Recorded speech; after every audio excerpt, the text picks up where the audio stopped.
जय श्री कृष्णा। आज हम बात करेंगे कि मेष लगन की कुंडली में प्रथम भाव में केतु किस प्रकार का फल देता है। इससे पहले हम सूर्य से लेकर राहु तक के बारे में बात कर चुके हैं और आज हम केतु के विषय में बात करेंगे।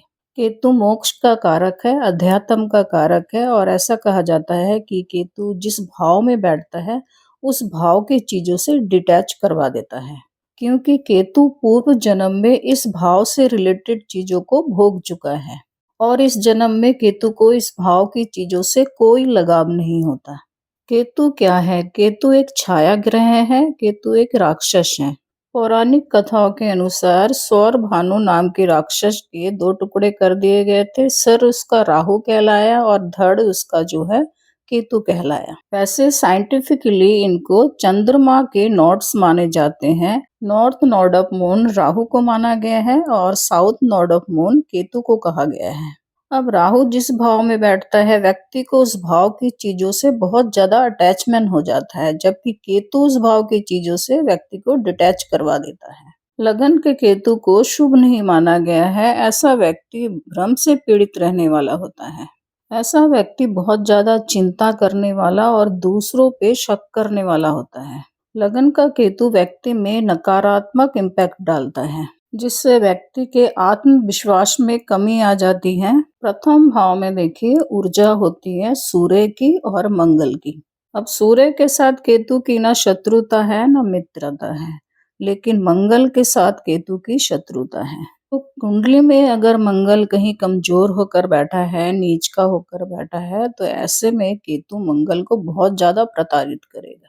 मंगल जोश है, साहस है, नेतृत्व करने की क्षमता को दर्शाता है। ऐसे में केतु अगर मंगल पे हावी हो जाएगा तो ऐसा व्यक्ति जो है नेतृत्व करने की क्षमता खो देगा, उसके अंदर साहस की कमी होगी, डरपोक हो जाएगा ऐसा व्यक्ति। और मंगल यदि कुंडली में शुभ स्थिति में है, बलवान होकर बैठा है और केतु पे जो है मंगल की दृष्टि पड़ रही है, तो ऐसे में मंगल जो है प्रथम भाव में केतु के प्रभाव को कम कर पाएगा और प्रथम भाव के शुभ फलों को देने में समर्थ होगा मंगल, क्योंकि प्रथम भाव में जो राशि है उसका स्वामी मंगल देव है। आइए थोड़ा सा अब हम प्रथम भाव को भी जान लेते हैं। प्रथम भाव हमारे व्यक्तित्व को दर्शाता है, आत्मविश्वास को दर्शाता है, हमारी मानसिक स्थिति, हमारी शारीरिक स्थिति और हमारे जीवन के उद्देश्यों को भी दर्शाता है।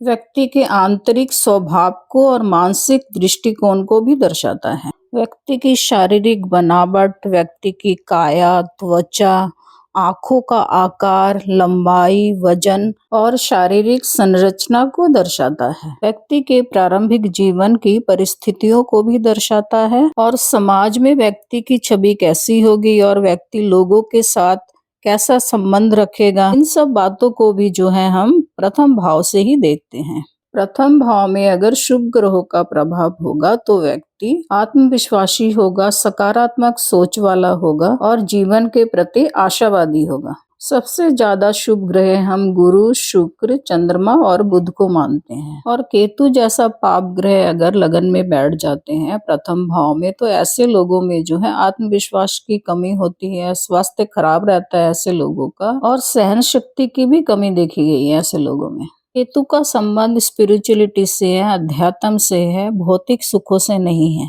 ऐसा व्यक्ति अगर आध्यात्मिक हो जाता है तो जीवन के कष्टों को कुछ कम कर सकता है।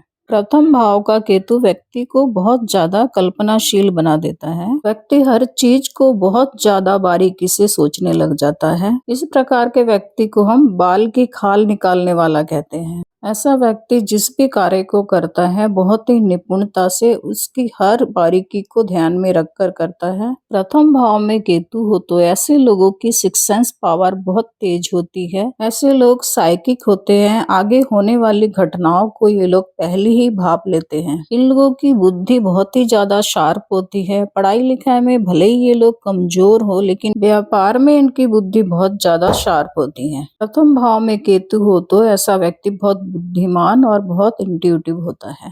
प्रथम भाव का केतु चंद्रमा को बहुत ज्यादा प्रभावित करता है। चंद्रमा कुंडली में कहीं पर भी होगा, कमजोर स्थिति में होगा अगर केतु प्रथम भाव में है। चंद्रमा मन का कारक है और कमजोर चंद्रमा होने के कारण इनको भ्रम की स्थिति पैदा हो जाती है। इनको ऐसा लगने लगता है कि सामने वाला इनके ऊपर कोई षड्यंत्र कर रहा है या इनके ऊपर किसी ने ब्लैक मैजिक कर दिया है। इनकी मनोस्थिति कुछ इस प्रकार की हो जाती है कि ये लोग जो है दूसरों को बहुत ही शक की भाव से देखते हैं। प्रथम भाव का केतु व्यक्ति को अपने जन्म स्थान से कहीं दूर ले जाके सेटल कर देता है। ऐसा व्यक्ति पहले से ही अध्यात्म में आ जाए तो अच्छा रहता है, वरना ऐसा व्यक्ति जितना अपने रिश्तों में घुसेगा व्यक्ति को उतना ही दुखों का और कष्टों का सामना करना पड़ता है। क्योंकि व्यक्ति जिन चीजों के ही मोह में पड़ता है, प्यार में पड़ता है, केतु उसको जो है उन चीजों से अलगाव करवा देता है। ऐसे व्यक्ति को बहुत ज्यादा मानसिक प्रताड़नाएं सहन करना पड़ता है, मानसिक कष्टों को झेलना पड़ता है। व्यक्ति जब देख लेता है कि कुछ नहीं रखा इस मोह माया में, व्यक्ति खुद ही स्पिरिचुअलिटी की ओर चल देता है और खुद को जो है व्यक्ति इन भौतिक सुखों से अलग कर लेता है।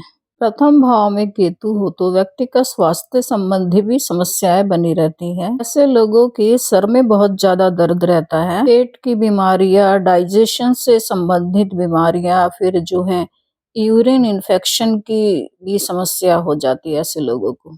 अगर कुंडली में मंगल कमजोर है तो ऐसे में केतु जो है नर्वस सिस्टम को प्रभावित कर सकता है।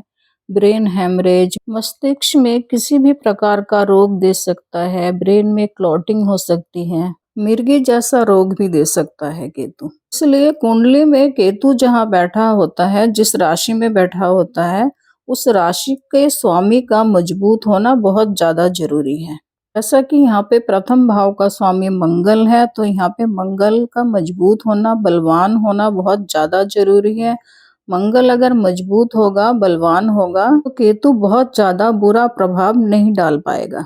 और यहाँ पर प्रथम भाव में केतु 3 नक्षत्रों में हो सकता है, अश्विनी, भरणी और कृतिका। अगर केतु अश्विनी नक्षत्र में है तो अश्विनी नक्षत्र का स्वामी भी स्वयं केतु ही है। ऐसा व्यक्ति बहुत इंट्यूटिव होता है, साइकिक होता है। ऐसा व्यक्ति आगे होने वाली घटनाओं को पहले ही भाप लेता है और ऐसा व्यक्ति मेडिकल साइंस में भी बहुत अच्छा कर लेता है।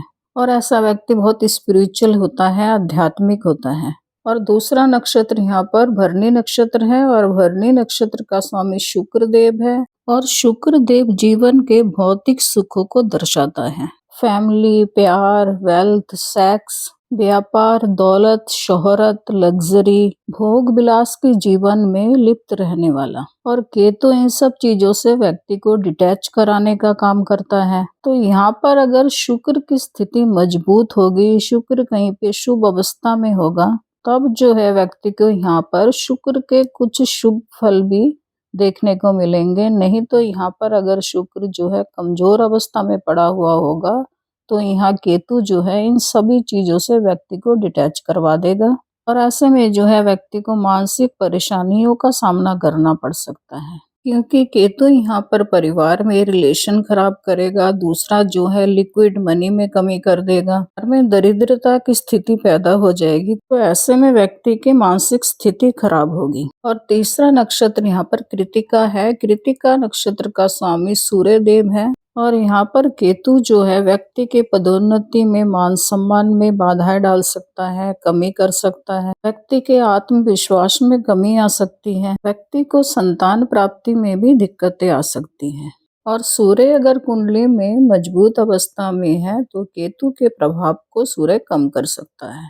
आइए अब हम केतु के तीनों दृष्टियों को देख लेते हैं। केतु के पास 5वीं, 7वीं और 9वीं दृष्टि होती है और प्रथम भाव से केतु की 5वीं दृष्टि पड़ रही है पंचम भाव में। पंचम भाव हमारे संतान का भाव है, शिक्षा का भाव है, बुद्धि का भाव है और लव अफेयर का भाव है। और यहाँ से अचानक मिलने वाली लाभ को भी देखते हैं। और केतु की पंचम दृष्टि जो है संतान प्राप्ति में देरी कर सकता है, संतान के स्वास्थ्य को भी खराब कर सकता है और व्यक्ति के लव अफेयर को केतु जो है लंबे समय तक चलने नहीं देगा, लव अफेयर में बाधा डालेगा। और केतु यहाँ व्यक्ति को अचानक मिलने वाली लाभ से भी वंचित रखेगा, जैसे स्टॉक मार्केट हो गया या लॉटरी से मिलने वाला लाभ। और व्यक्ति के पढ़ाई लिखाई में भी जो है केतु बाधा डालेगा।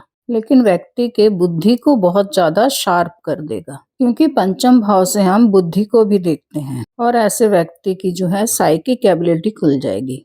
और प्रथम भाव से केतु की सप्तम दृष्टि पड़ रही है सप्तम भाव में, और सप्तम भाव में राहु बैठे हुए हैं, तो सप्तम भाव में जो है केतु की दृष्टि काम नहीं करेगी। यहाँ पे अच्छा बुरा फल जो भी मिलेगा राहु से ही मिलेगा। प्रथम भाव से केतु की नौवीं दृष्टि पड़ रही है नवम भाव में। नौवें भाव से हम धर्म को देखते हैं, धार्मिक कार्यों को देखते हैं, हमारे गुरुओं को देखते हैं और पिता को देखते हैं, और नौवें भाव से हम लंबी लंबी यात्राओं को भी देखते हैं। तो केतु की नौवीं दृष्टि का जो है रिजल्ट अच्छा देखने को मिलेगा, क्योंकि केतु खुद भी आध्यात्मिक है, स्पिरिचुअल है, और नौवां भाव गुरु बृहस्पति का भाव है, और गुरु के साथ मिलकर जो है केतु व्यक्ति को स्पिरिचुअलिटी के ऊंचे लेवल तक ले जाएगा। ऐसा व्यक्ति धार्मिक कार्यों में बहुत रुचि रखने वाला होगा, लेकिन व्यक्ति की जो है पिता के साथ थोड़ी दूरी बनी रहेगी, और ऐसा व्यक्ति धार्मिक प्रचार प्रसार के लिए लंबी लंबी यात्राएं भी कर सकता है। वैसे भी जो है प्रथम भाव के केतु वाला व्यक्ति अपने जीवन काल में बहुत यात्राएं करता है। केतु का फल ज्यादातर केतु के दशा अंतर दशा में ही देखने को मिलता है। केतु के बुरे फल से बचने के लिए आपको केतु का उपाय कर लेना चाहिए। प्रथम भाव के केतु वाले को हमेशा कान में सोने की वालियां पहने रहना चाहिए, और क्योंकि केतु गुरु को बहुत मानते हैं तो आपको जो है बृहस्पतिवार के दिन मंदिर में केले का दान करना चाहिए। और दूसरा उपाय, आप रास्ते के कुत्तों को खाना खिला सकते हैं, और गणेश जी की पूजा करने से भी जो है केतु के नेगेटिव फलों में कमी होगी। केतु अगर कुंडली में शुभ बैठा हुआ है तो व्यक्ति को स्पिरिचुअलिटी के साथ साथ बहुत नेम फेम भी देता है, क्योंकि केतु को जो है हम झंडे से जोड़कर देखते हैं। झंडा जो है मंदिर के शीर्ष पर या किसी बहुत ऊंचाई स्थान पे होता है, इसलिए केतु से डरने की जरूरत नहीं है। केतु के पसंद का काम अगर करता है व्यक्ति तो केतु देता भी है।